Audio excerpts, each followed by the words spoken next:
이 시간 우리 하나님께서 주시는 말씀은 구약성경 시편 128편입니다. 시편 128편 1절부터 4절까지 말씀입니다. 시편 128편 1절부터 4절입니다.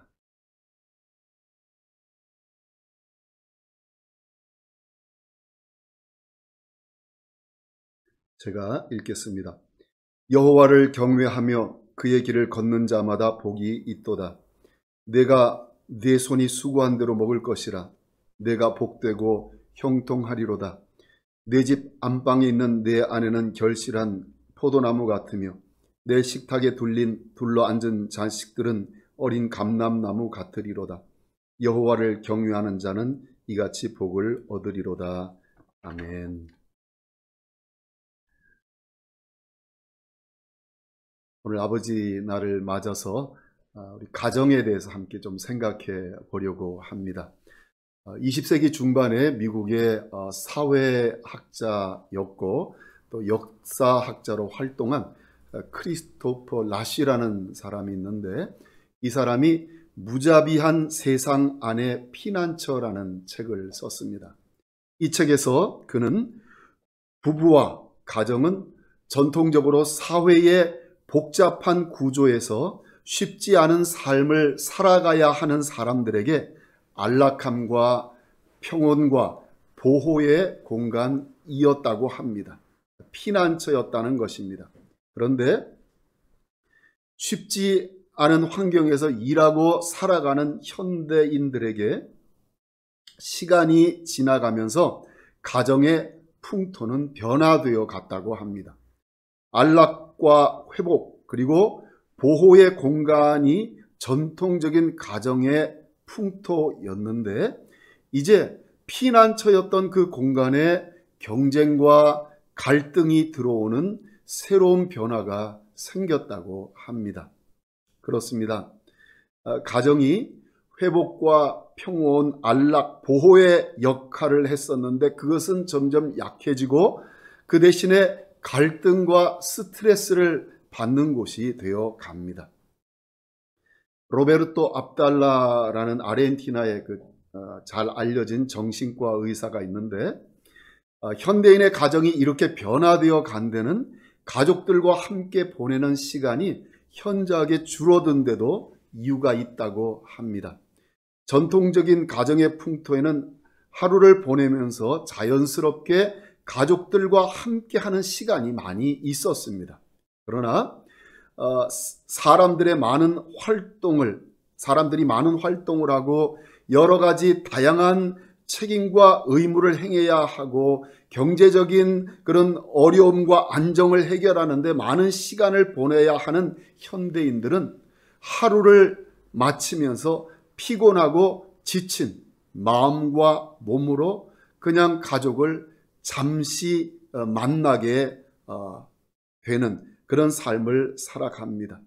서로를 깊이 알고 깊이 만나는, 또 깊은 대화를 나눌 수 있는 그런 기회들이 한 집안에 살아도 현대인들에게는 잘 주어지지 않는다는 것입니다.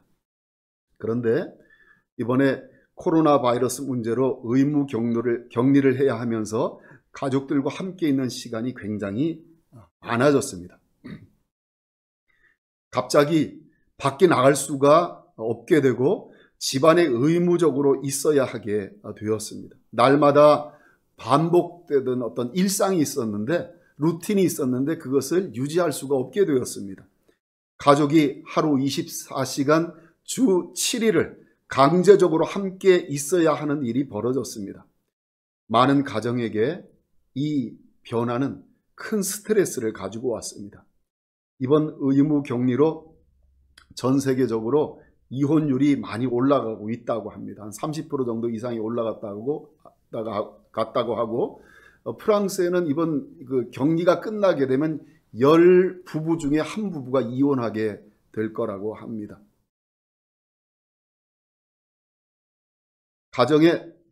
그동안 가정에서 겪는 스트레스가 있어도 그동안은 밖에 나가서 친구들과 풀고 다른 것 하면서 풀 수가 있었는데, 의무 격리 때문에 이 가정에서 겪는 이 갈등과 스트레스를 해결할 데가 없어졌다는 것입니다.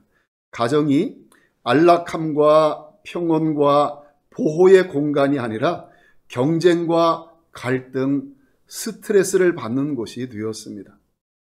가정이 망가지고 있는 시대를 우리는 살아가고 있습니다. 원래의 가정의 모습을 찾아보기가 쉽지 않은 시대가 되어 갑니다. 가정은 하나님이 주신 것입니다. 하나님이 주신 가정은 어떤 가정입니까? 하나님은 우리에게 가정을 주셨는데 그 목적이 무엇일까요? 가장 큰 목적은 하나님의 영광입니다. 근데 하나님의 영광을 목적으로 하는 가정은 세 가지 특징을 가지고 있습니다. 첫 번째 특징은 이 가정은 믿음과 성품을 빚어가기 위한 공동체입니다. 믿음이 자라가고 신앙 인격이 성숙해지도록 서로를 돕고 또 도움을 받습니다. 서로가 돕고 도움을 받는 받을 수 있는 그 기초는 하나님이 우리를 보살피시고 도우신다는 성경적인 진리입니다. 하나님은 우리를 보살피십니다. 베드로전서 5장 7절에 너희 염려를 다 주께 맡기라 이는 그가 너희를 돌보심이라 라고 말씀하십니다. 또 주님은 우리가 필요한 모든 것을 공급해 주십니다. 너희의 먹을 것, 너희의 입을 것 때문에 염려하지 마.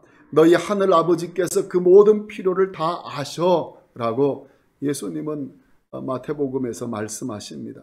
또 하나님은 예수님을 우리의 구원자로, 우리의 필요를 채우시는 자로 보내셨습니다. 이게 요한복음 10장에서 말씀하시는 목자의 의미입니다.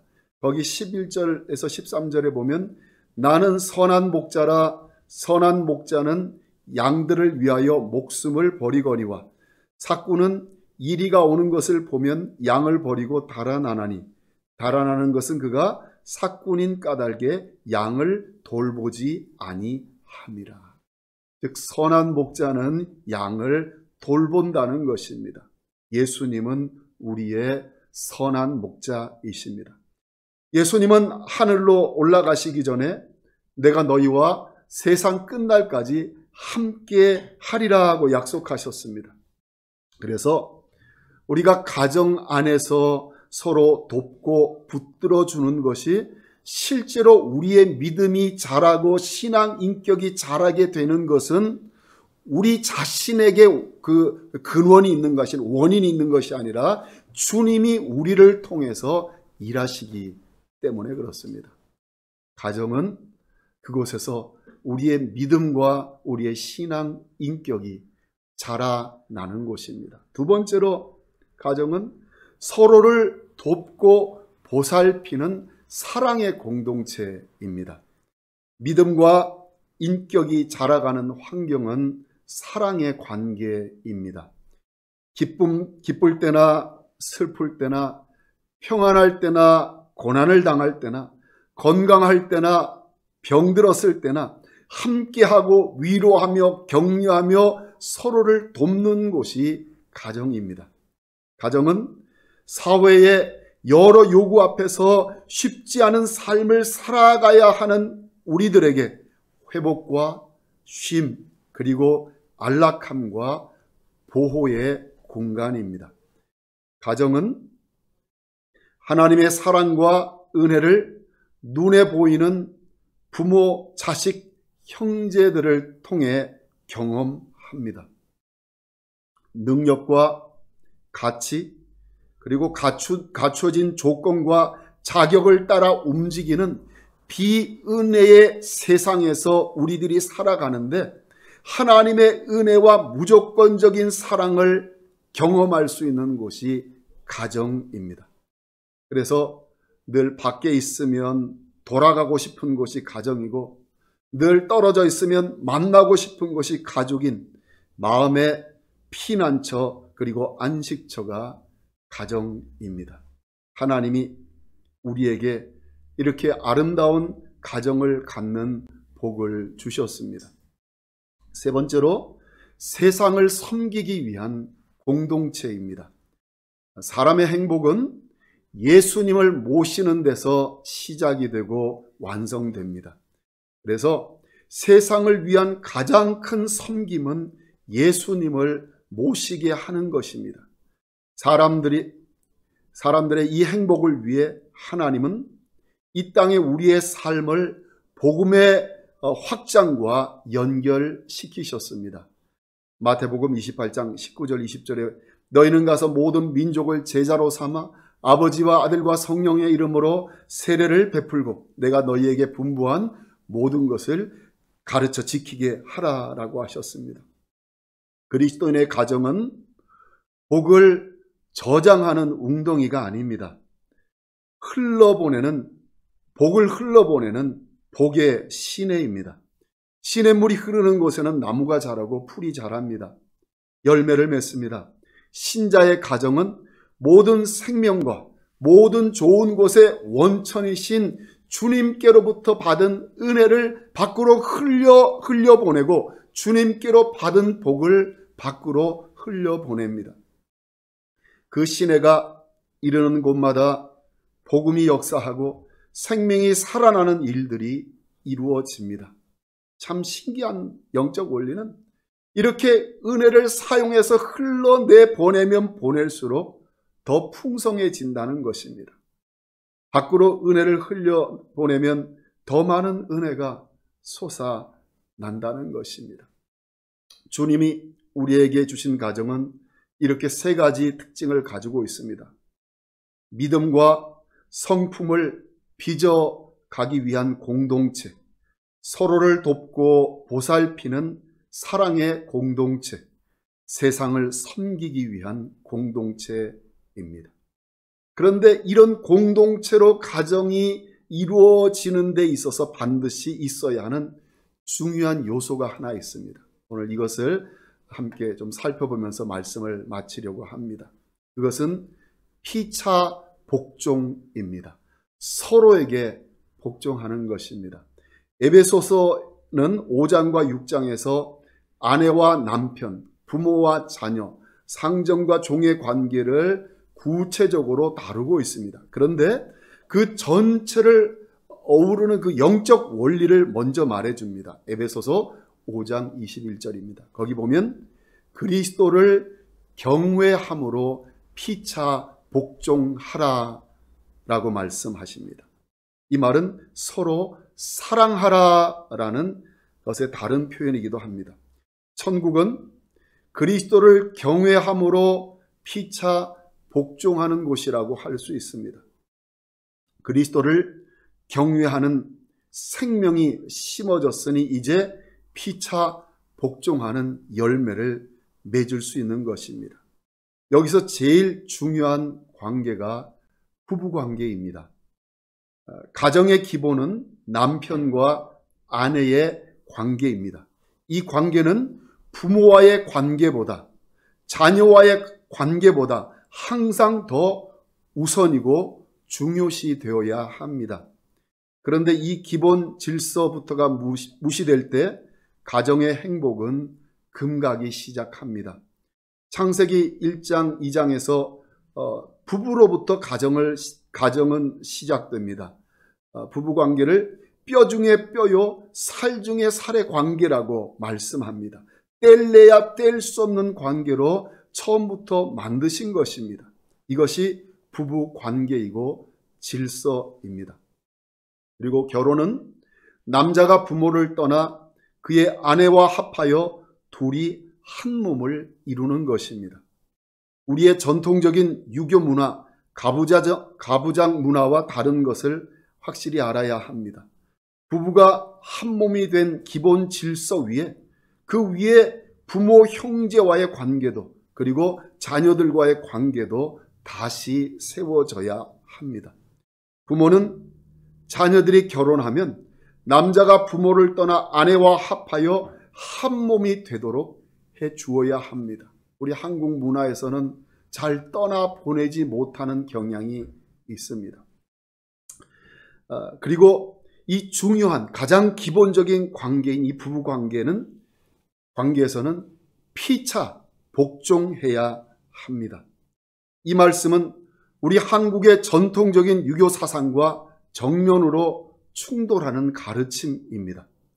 성경은 부부간에 서로 복종을 이렇게 설명합니다. 먼저 아내들에게 말씀합니다. 에베소서 5장 22절에서 24절에 아내들이여 자기 남편에게 복종하기를 죽게 하듯 하라. 이는 남편이 아내의 머리됨이 그리스도께서 교회의 머리됨과 같음이니 그가 바로 몸의 구주시니라. 그러므로 교회가 그리스도에게 하듯 아내들도 범사에 자기 남편에게 복종할지니라. 아내들에게 하시는 하나님의 말씀이시고 명령입니다.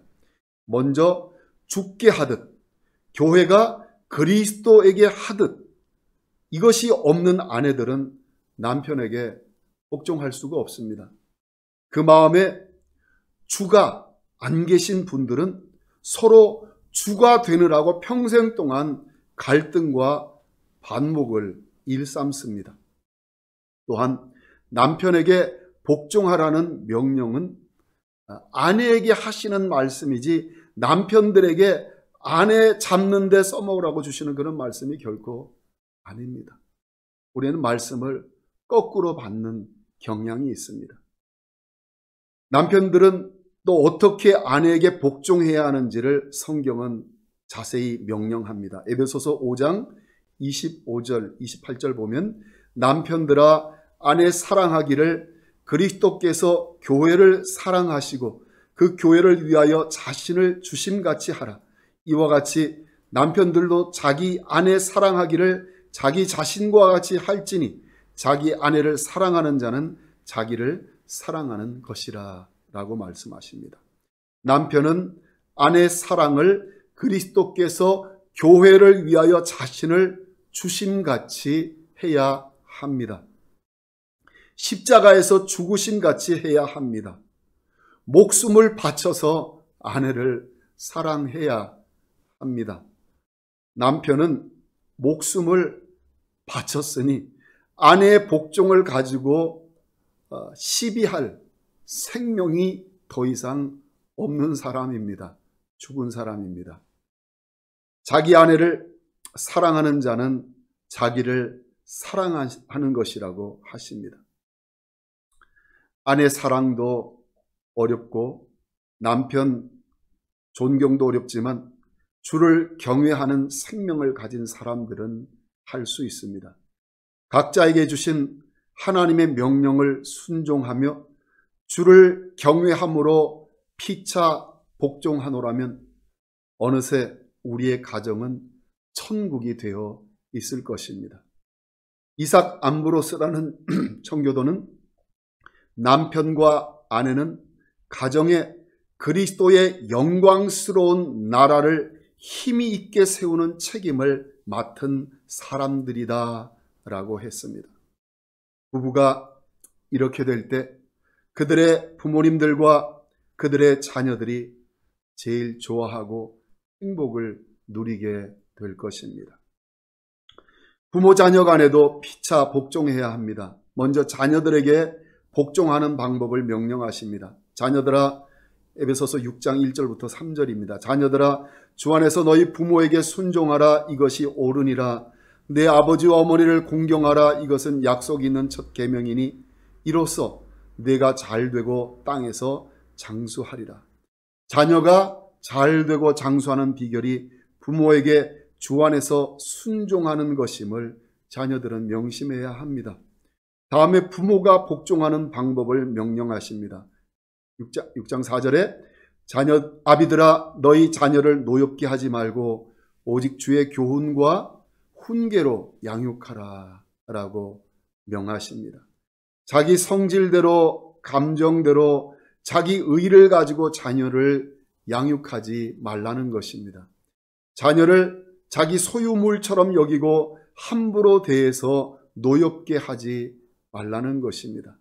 오직 주의 교훈과 훈계에 맞게 자녀를 양육해야 합니다. 리차드 박스터라는 청교도는 경건한 자손의 부모가 된다는 것이 얼마나 중요한가. 이것이 바로 결혼 제도가 설립된 목적이다 라고 했습니다. 이것을 위해서 부모는 먼저 말씀을 즐거워하고 배우고 실천하는 데 열심을 다해야 할 것입니다. 오늘 본문은 참 아름다운 가정의 모습을 그려주고 있습니다. 여호와를 경외하며 그의 길을 걷는 자마다 복이 있도다. 내가 내 손이 수고한 대로 먹을 것이라. 내가 복되고 형통하리로다. 내 집 안방에 있는 내 자녀는 결실한 포도나무 같으며 내 식탁에 둘러앉은 자식들은 어린 감람나무 같으리로다. 여호와를 경외하는 자는 이같이 복을 얻으리로다. 아멘. 우리는 하나님이 주신 가정의 모습을 만들어 가야 합니다. 또 가정을 회복시켜야 합니다. 가정은 아름다운 것입니다. 이 땅에서 사는 동안 우리에게 주신 하나님의 보배 같은 선물입니다. 가장 선한 은혜가 설 자리에 가장 악한 것들이 들어와 자리를 잡고 영향을 끼치게 되는 것이 신자가 겪을 수 있는 어려움입니다. 주님이 주신 가장 아름다운 것, 가장 선한 은혜가 서야 되는 자리 중에 하나가 우리들의 가정입니다. 부부간에 서로 사랑하십시다. 기차 복종하십시다. 부모 자녀 간에 서로 사랑하십시다.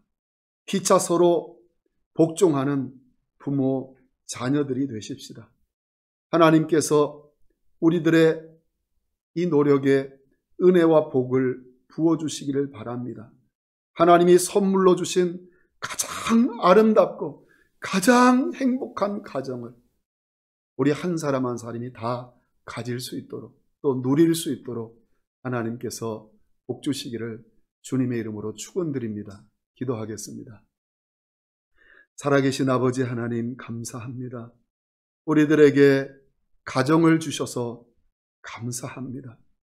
참 이 현대 시대에 하나님이 없다 하고 만들어진 시대 문화가 가정에게도 영향을 끼쳐서 원래 주님이 주신 그 가정의 아름다운 모습을 잃어가고 있는 이 시대에 하나님 우리들의 가정들을 붙들어 주옵소서. 우리들의 가정들을 지켜 주옵소서. 또 우리 한 사람 한 사람이 남편과 아내가 서로 복종하며 사랑하게 하시고 부모와 자녀들이 서로 사랑하며 복종하게 하셔서 우리들이 아름다운 가정을 세워나가게 하여 주옵소서. 가정 안에서 우리의 믿음과 신앙 성품이 성장해 가게 하시고 가정 안에서 은혜와 사랑을 누리는 그런 아름다운 곳, 회복을 얻는 곳, 쉼을 얻는 곳, 평강 속에 쉴 수 있는 그런 공간이 되게 하여 주시고 또 우리들의 가정이 세상을 복음으로 섬기는 그런 가정들이 되게 하여 주옵소서. 하나님의 영광을 위하여 세워진 가정이 그 역할을 다 하는 그런 우리들의 가정들이 되게 하여 주옵소서. 예수님 이름으로 기도드리옵나이다. 아멘.